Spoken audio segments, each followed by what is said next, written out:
Praise the Lord. आज मूर्ति पूजा के विषय में वचन से हम मनन करेंगे कि क्या परमेश्वर के लोग मूर्ति पूजा करना चाहिए या नहीं।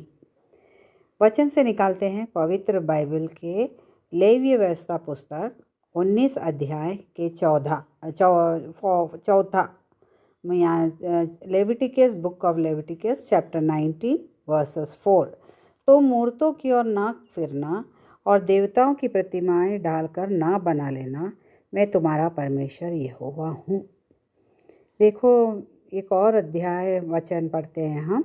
भजन संहिता 115 का 4 से 8, उसमें 135 का 15 से 8 का भजन संहिता में भी यही लिखा है कि उन लोगों की मूर्तें सोने चांदी ही की तो है, वे मनुष्यों के हाथ की बनाई हुई है। उनके मुंह तो रहता है परंतु बोल नहीं सकता, उनके आँखें तो रहता है परंतु वे देख नहीं सकते, उनके कान तो रहते हैं परंतु वे सुन नहीं सकते, उनके नाक तो रहते हैं परंतु वे सूंघ नहीं सकते, उनके हाथ तो रहते हैं परंतु वे स्पर्श नहीं कर सकते, उनके पाँव तो रहते हैं परंतु वे चल नहीं सकते, और अपने कंठ से कुछ भी शब्द नहीं निकाल सकते। जैसा वे हैं वैसे ही उनके बनाने वाले हैं, और उन पर सब भरोसा रखने वाला भी वैसे ही हो जाएंगे। यहाँ पर देखो, परमेश्वर ने मूर्ति के बारे में लिखा है कि मूर्ति कैसी होती है, तो हम उसके सामने आराधना करें तो क्या वो सुनेगा कि नहीं। परमेश्वर मूर्ति से सख्त नफरत करता है, क्योंकि परमेश्वर खुद जीवित परमेश्वर है। वो उनके कोई कुछ ऐसा कोई चीज़ नहीं चाहिए कि उनके सामने रख कर उनके नाम से आराधना करें। वो कहते हैं कि मैं जहाँ भी हूँ, तुम जहाँ भी हो, तुम मेरे लिए वहीं खड़े होकर मेरे नाम से आराधना करोगे तो मैं तुम्हारी प्रार्थना सुनूंगा करके बोलते हैं। निर्गमन 20 का हम 3, 4, 5 पढ़ते हैं। लिखा है कि तू मुझे छोड़ दूसरों को ईश्वर ना मानना, तो अपने लिए कोई मूर्ति खोदकर ना बनाना, ना किसी की प्रतिमा बनाना जो आकाश में या पृथ्वी पर या पृथ्वी के जल में, तो उसको दंडवत ना करना और ना उसकी उपासना करना, क्योंकि मैं तेरा परमेश्वर जलन रखने वाला परमेश्वर हूँ। देखो, कितनी बड़ी बात परमेश्वर ने हमें पुराने नियम में पहले ही हमको 10 आज्ञा में स्पेशली बताया गया है कि हमें कोई मूर्ति बनाना नहीं है, ना कोई चीज़ से गढ़ कर, ना खोद कर कुछ भी बनाना नहीं है। परमेश्वर ने कितना सख्त हमें इस हिदायत दिया है कि हमको बनाना नहीं है, फिर भी हम उस परमेश्वर के वाक्य को अवहेलना कर हम अपने आस्था पर कि हमको ये कुछ सामने चाहिए, उसको देखकर हम आराधना करेंगे, ऐसा सोचकर हम आराधना करने बैठ जाते हैं। लेकिन ये परमेश्वर के सामने, ये परमेश्वर के विरुद्ध है।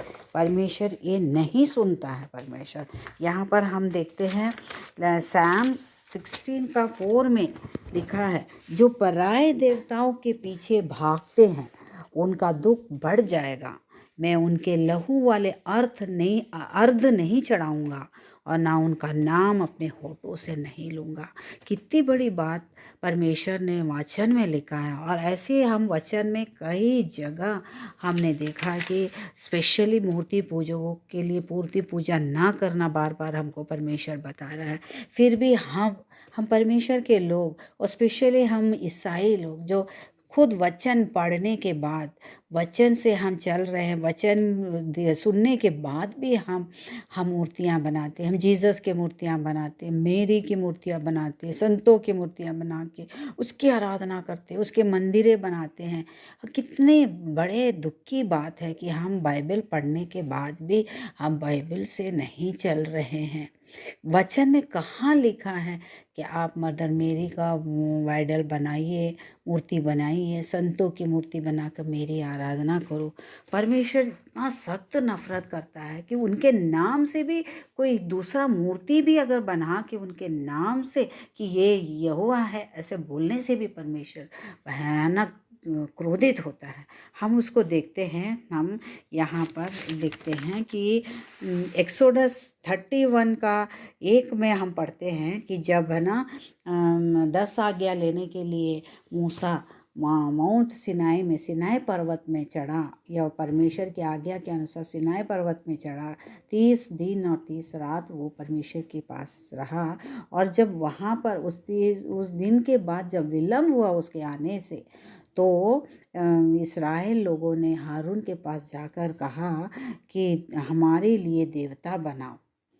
और आपको मालूम है हारून ने बिना सोचे समझे, जबकि उस हारून मूसा के साथ रहता था, बिना परमेश्वर के वचन को चखा है, परमेश्वर के कार्य को चखा है उसने, उसके बाद भी उन्होंने बिना सोचे बिना समझे, इस्राएल लोगों ने बोला कि हमारे लिए देवता बनाओ। और उसने तुरंत बोला कि स्त्रियों से कि अपने आभूषणों को, अपने नथनों को, बालियों को निकाल कर हमें दो करके अपने आभूषणों को दो।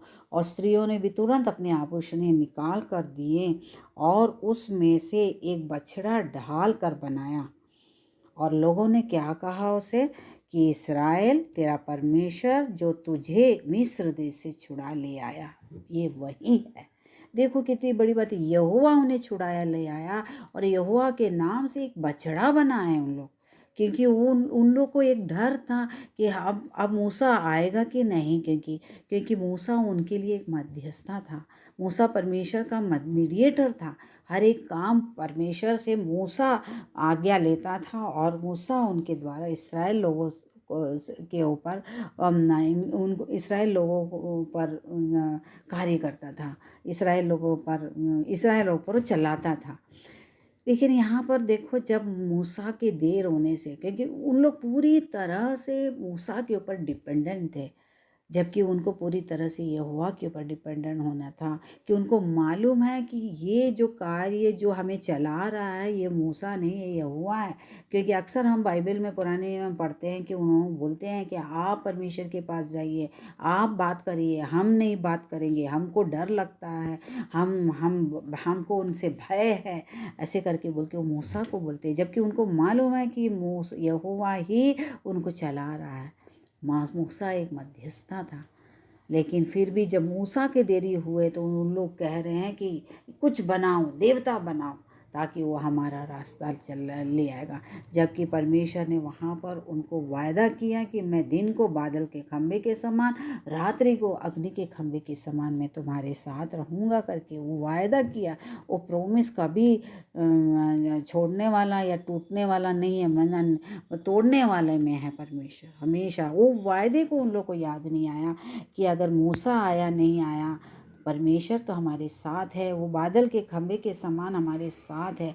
लेकिन उनको वो विश्वास नहीं है, उनको एक कुछ आस्था चाहिए कि उनको उनके सामने कुछ दिखे कि ताकि वो आराधना करे, एक सपोर्ट चाहिए।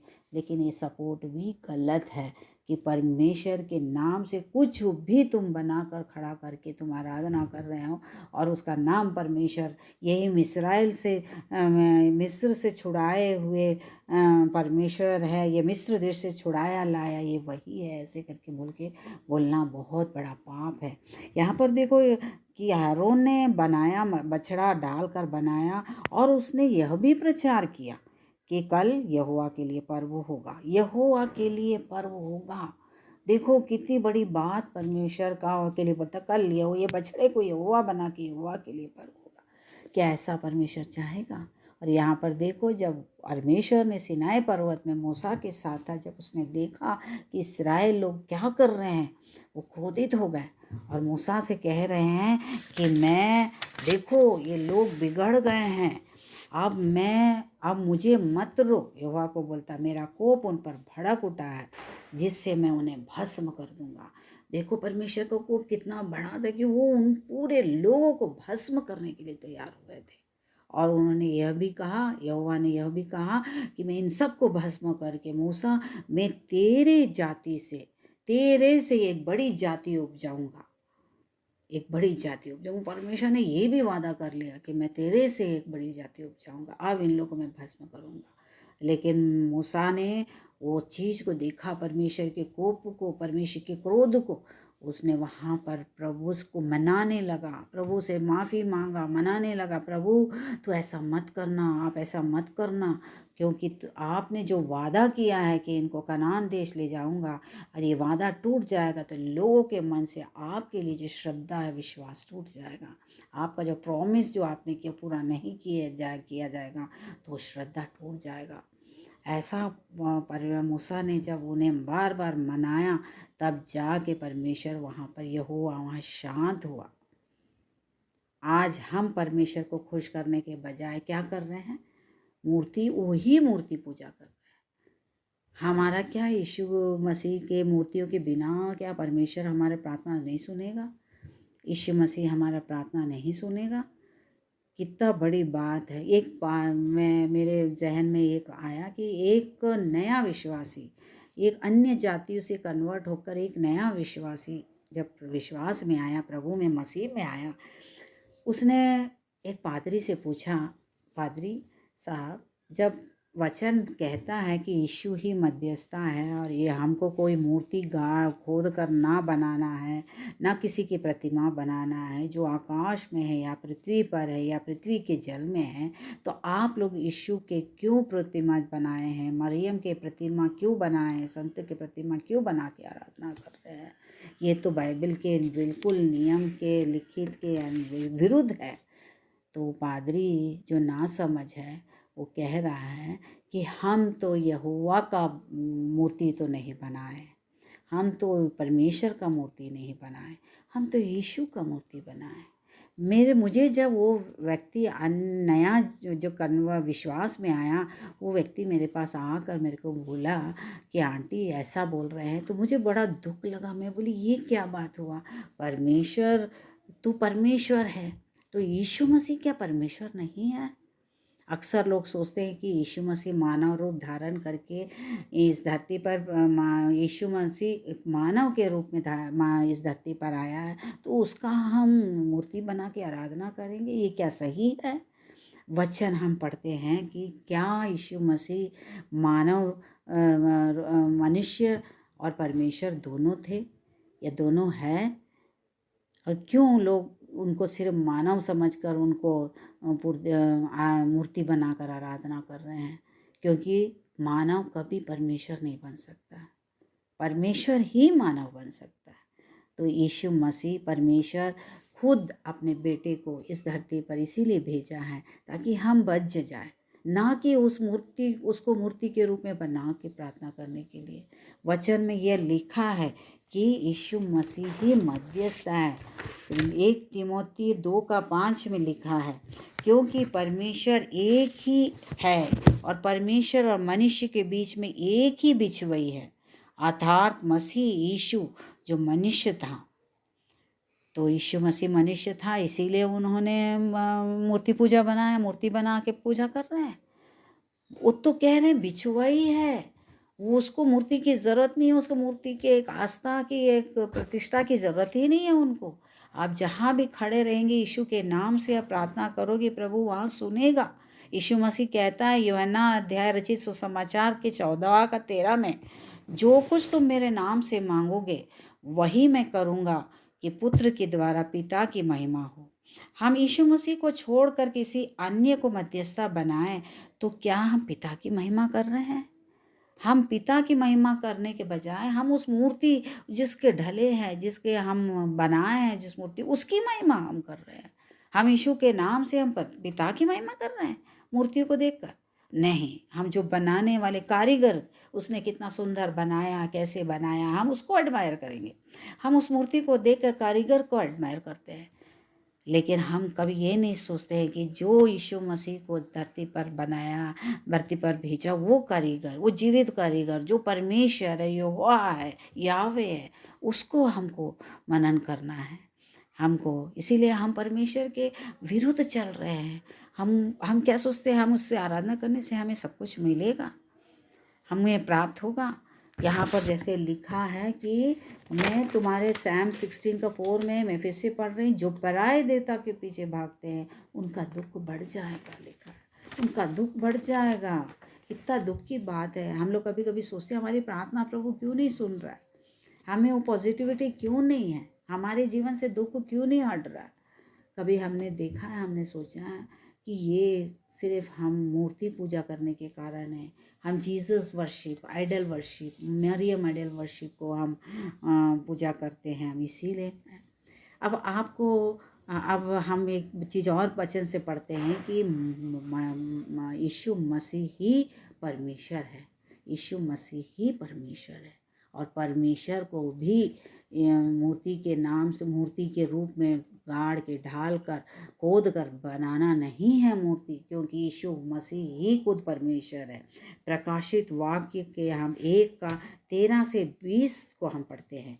मनुष्य का पुत्र सदृश एक पुरुष को देखा, मनुष्य के पुत्र सदृश एक पुरुष को देखा, जो पांवों तक का वस्त्र पहने और छाती पर सोने का पटुका बांधे हुए थे। उसका सिर और बाल श्वेत ऊन वरन पाले के समान उज्ज्वल थे, और उसकी आंख आग की ज्वाला के समान थे।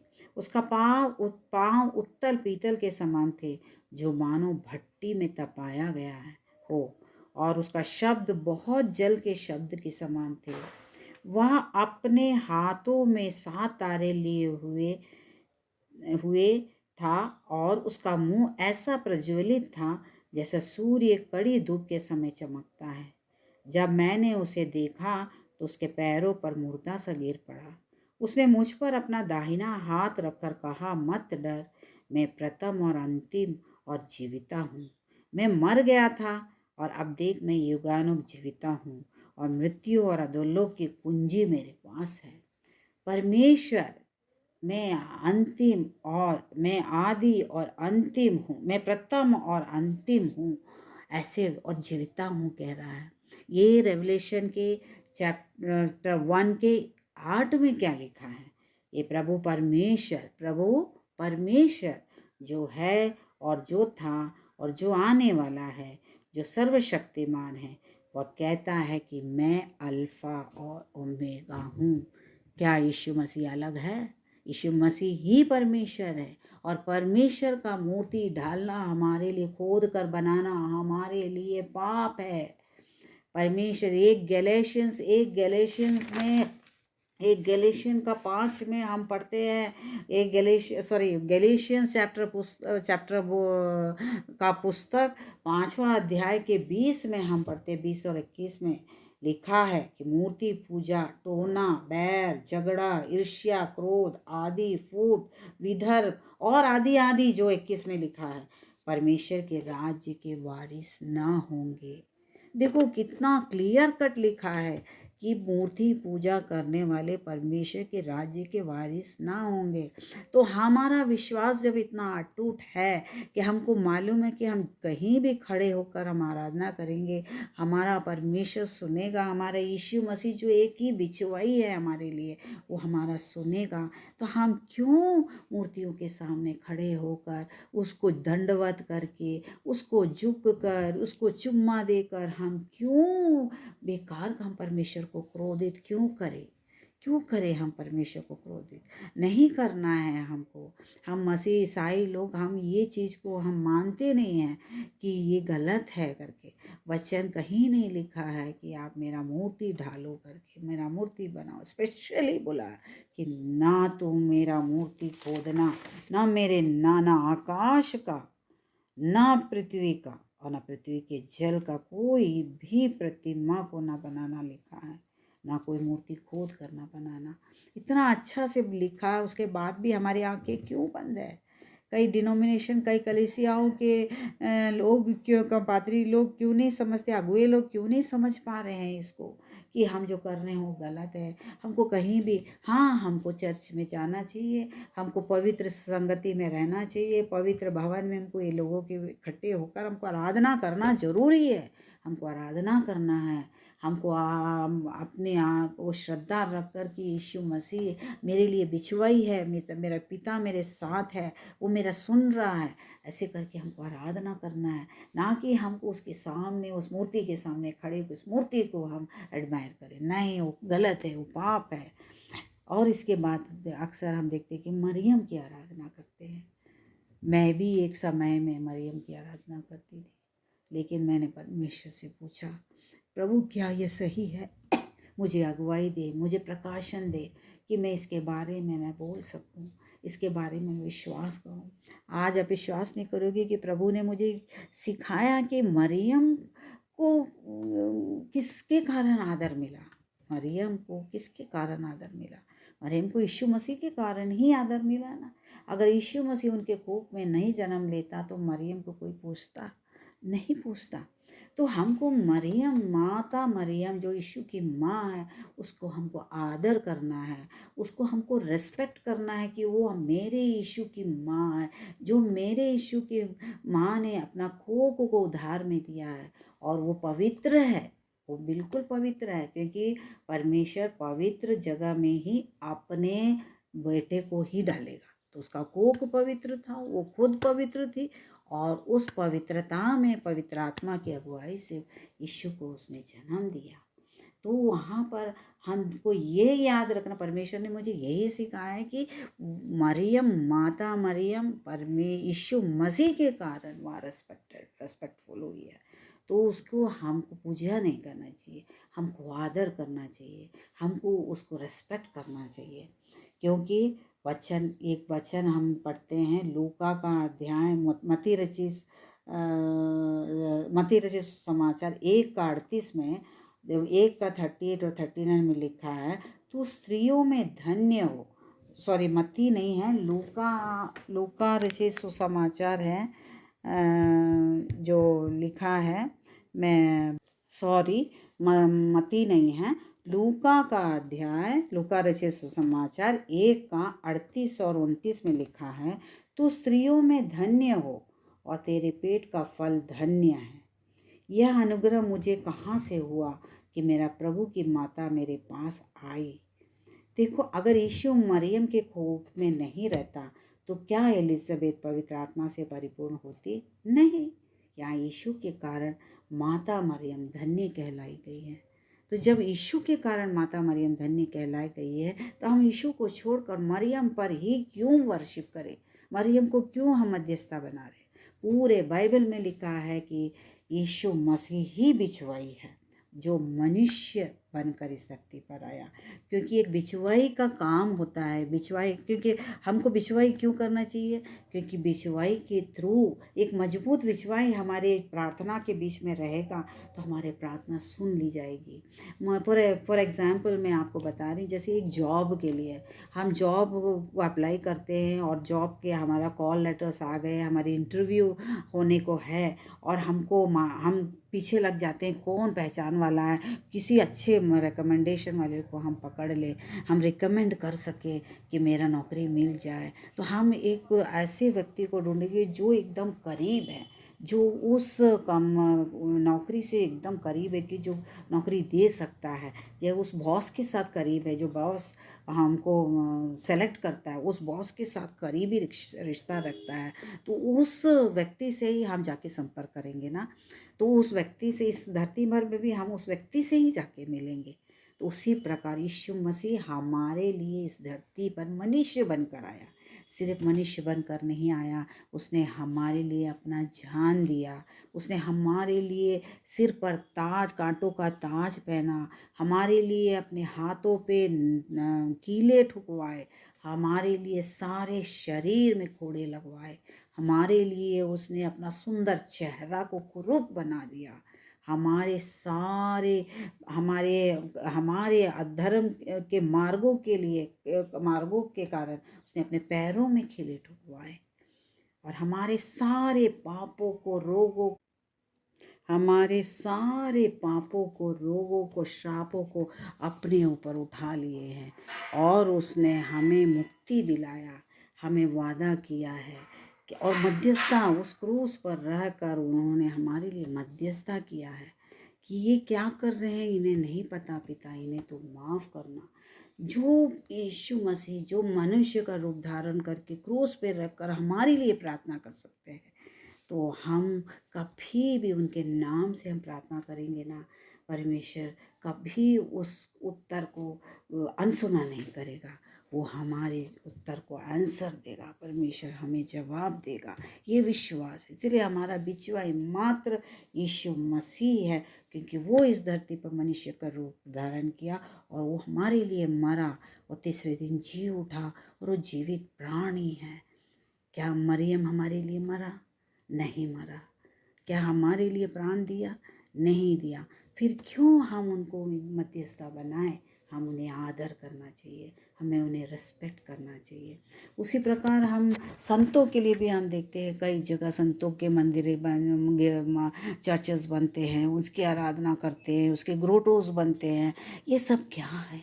आप कभी सोचे हैं कि ये संत ने किस पर विश्वास किया था? ये संत जो संत बने हैं, ये भी मनुष्य किस पर विश्वास किया था? यीशु मसीह पर विश्वास किए थे। यीशु मसीह से ही बिचवाई की प्रार्थना करे थे और उसका प्रार्थना सुनते थे परमेश्वर। उनने उसके मार्ग पर चला, उनके नियम पर चला, व्यवस्था पर चला, उनका प्यार पर चला, उसके कारण वो संत बने। तो हम क्यों उस संत को मध्यस्थता बनाएं? जिस संत ने यीशु मसीह को मध्यस्थता बनाकर अपना पूरा जीवन समर्पित किया, तो हम क्यों इस जो और समर्पित करके जो मर गया, इस दुनिया से चला गया है और न कभी जी उठा, ना हमारे लिए मरा, वो अपने लिए यीशु मसीह के लिए तकलीफ उठाया। यीशु मसीह ने बोला अपना क्रूस उठाओ, उसी प्रकार उन्होंने अपना अपना क्रूस उठाया, क्योंकि उनको स्वर्ग का राज्य के अधिकार के लिए, स्वर्ग में प्रवेश होने के। तो हम क्यों प्रभु उस स्वर्ग से वंचित होए? हम क्यों संत की आराधना क्यों करें? संत ने तो परमेश्वर की, यीशु मसीह की आराधना करके उन्हें बिचवाई मान के आराधना की है, तो हम क्यों संत की बिचवाई करें? हमको तो सीधा यीशु मसीह की बिचवाई करना चाहिए। तो ये भी गलत है कि हम संतों की आराधना करें। उनका भी सम्मान करिए, उनको भी रेस्पेक्ट करिए, याद करिए कि वो परमेश्वर के लिए, परमेश्वर के नाम से, परमेश्वर की सेवा, परमेश्वर के कार्य को कैसे करें, उसके पद चिन्हों पर चलने की कोशिश कीजिए, ना कि उसकी पूजा करें। अंत में मैं यही कहना चाहूँगी कि हमको हमारा बिचवाई, एक बार फिर से मैं कह रही हूँ, 1 तिमोथी 2:5, क्योंकि परमेश्वर एक ही है और परमेश्वर और मनुष्य के बीच में एक ही बिचवाई है, अर्थात मसीह यीशु जो मनुष्य सा था। इसीलिए हमको यीशु मसीह ही से ही मध्यस्थ बनाना है। वही हमारा बिचवाई है, वही हमारा प्रार्थना सुनेगा। और ना हमें कोई मूर्ति पूजा करना है, ना कोई मूर्ति को खोद कर हमको डालना है, और ना हमको उसका नाम यीशु देना है, ना उसका नाम मरियम देना है, ना कोई संत देना है। हम जहाँ भी खड़े रहें परमेश्वर, तो जब प्रभु हम मत करना, परमेश्वर को, वो यीशु मसीह ही भी परमेश्वर है, यही परमेश्वर है, और पिता पुत्र पवित्र आत्मा एक ही है। तो हम वो मानव लिया है तो हमको मूर्ति बनाना नहीं, वो बहुत बड़ा पाप है।